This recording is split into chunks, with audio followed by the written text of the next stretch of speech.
Following the touchdown, here's Seibert now to kick it off. Rodgers going to return it from his end zone. And they'll get him down right at the 25-yard line, so the same result, and he opted for the touchback. About set to get this drive started.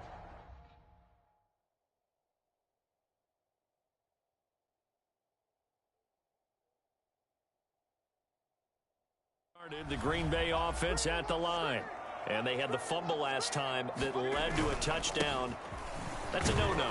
We'll see what they do here this go-around. A big no-no. Put that in capital letters. Turning it over. The other team takes it down and scores. That can be a deflator for a football team. Now it's up to the offense to get back out on the field and pick things up. Now, if they're out there, we'll see if they can pick those things back up. Meanwhile, Rodgers' throw complete here on target to Tanya.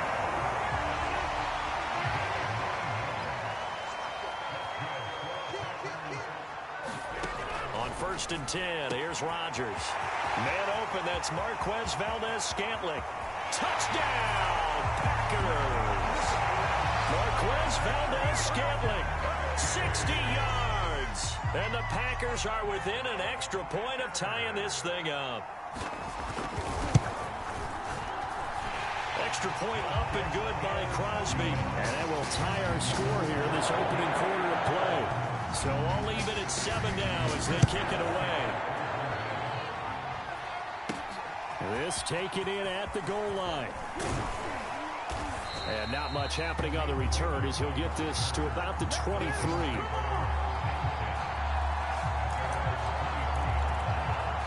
Back onto the field come the Lions for their second overall drive.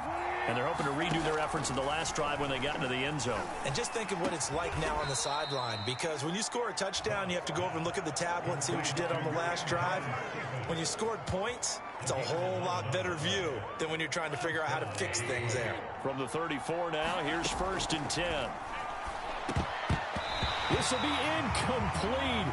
Oh, a dream chance for a D lineman, but he couldn't pull that one in. Throwing again on second and 10. Goff. That's to Amon-Ra St. Brown. That'll leave them with a 3rd and 2 coming up. They got 8 yards there. What I love about watching the passing game nowadays is that the one-dimensional receiver is really starting to lead the game. You got to be able to do it all. Of course, you got to run fast. Of course, you got to catch the ball. A route running savvy and toughness is a premium for all of that now. And boy, he is very close to a first down, but from where they're spotting that football, he's going to be a foot or so short. Give him a couple on the run as it brings up a 4th down. You know, we might start getting some props here in the booth. You know, that one that says the D and then the fence that you put up next to it. How about that? They brought out the jumbo package and still couldn't move him off the line of scrimmage enough to pick up that first down. Impressive. They were ready defensively for that jumbo set. And he'll be touched out here, but not before he does pick up the first. I know they got the first down, but Brandon, I still don't like the call going for it there. Yeah, they got it, but I would have punted the ball there, played some field position. I mean, it's okay to end drives and kicks, right? You know, we've heard that from different guys before. Remember, a kick's either a punt, right, field goal, or a point after touchdown. It's okay to end it in a kick. Now a first down carry. It's Williams. And he'll work this forward for about 3. It's 2nd down. What a luxury to have a guy like this who can not only spell your starter, but can come in and keep drives going. 2nd and 7 with our score tied at 7, but they're planning to change that soon. Only question, will they get 3 or 6 out of it? And this is going to result in another first down as the tackle's made at the Packers' 15-yard line. Goff, a handoff here to Swift. And he couldn't quite get there. Tackled down at the 1. He's obviously a bit of a shorter running back. Sometimes when he goes up the middle like that, he gets lost in there, and then he pops out for 10, 20 yards. I actually asked NFL linebackers if that was true. Do you actually lose sight of some of the smaller running backs? And all of them confirmed that that can be a problem. Think of it this way. 2 of the top running backs in NFL history, Emmitt Smith, Barry Sanders, both 5'10". That's a really alert defense there because they saw the heavy look come in from the offense, countered it with extra linebackers who brought a little bit of speed and heft, and able to really make a big-time play for their defense. He lost 4 there, and it's 3rd down. They have 3 tight ends in that formation. That's almost a universal sign that they're planning to run the football. But how about the defense there? They met force with force and caused a stack up behind the line of scrimmage and threw it for a loss. Now Goff on 3rd and goal. Bryant with a catch right side. They're able to hold him to 3 there, and that leads to a 4th and goal. The coverage was tight that time. They allowed the pass underneath to him, but they rounded to him pretty fast too, converged on him and got him down. That'll bring up 4th down. Seibert able to knock this one through. And they take the lead here now at 10-7.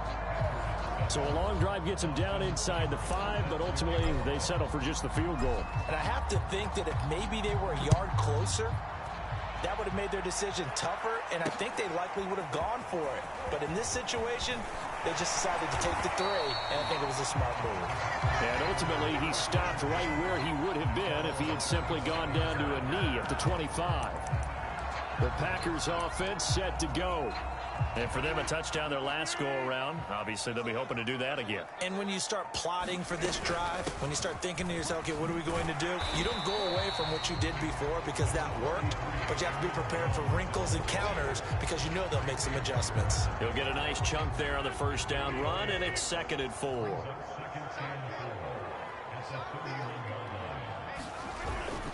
The give is to Jones. And he loses the football the 2nd time. And the Lions have recovered. This defense, Charles, very opportunistic here early. A 2nd fumble recovery in this 1st quarter of play. Yeah, you mentioned the right word, opportunistic and aggressive, because once they got the 1st fumble recovery, they were eager to get a 2nd one, and sometimes they just come in bunches.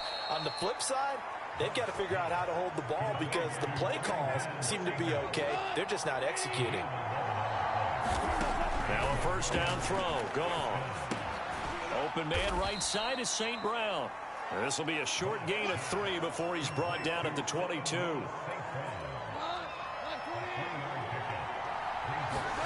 Throwing again on 2nd down. Goff. Touchdown. That's caught. Amon-Ra St. Brown. A 22-yard touchdown grab. And the Lions are able to grow their lead.